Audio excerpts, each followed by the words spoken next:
The Craft was released in 1996 and 30 years later, remains a cult classic about teenage witches. Despite the film's popularity, critics gave it just 57% on Rotten Tomatoes. Audiences were more favorable, giving the movie 65%. The story follows Sarah, who moves to a new city after her mother's death and meets Nancy, Bonnie, and Rochelle. The girls are considered outcasts and are interested in magic.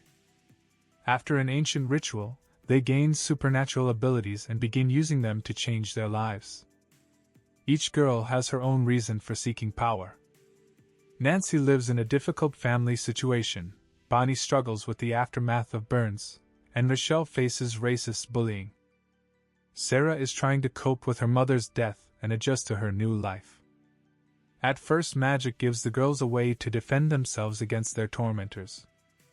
But gradually their desire to restore justice turns into a desire for revenge and control over other people. This changes Nancy more than anyone else. Used to feeling powerless, she finally gains real power. But instead of using it only for protection, Nancy gradually begins hurting other people herself. Sarah realizes that her friend is losing control. She understands that magic cannot destroy old trauma or inner pain. On the contrary, the power they gain can intensify anger, fear, and resentment.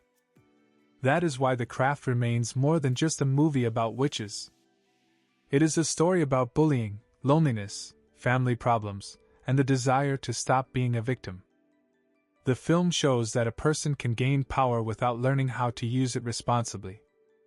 The main roles were played by Robin Tunney, Neve Campbell, Fairuza Balk, and Rachel True. Their characters became iconic figures of the 1990s, while the film itself had a significant influence on pop culture and the way teenage witches were portrayed in the years that followed.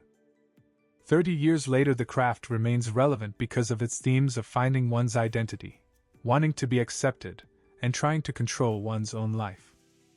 Today, the movie is available to buy or rent on Amazon Prime Video.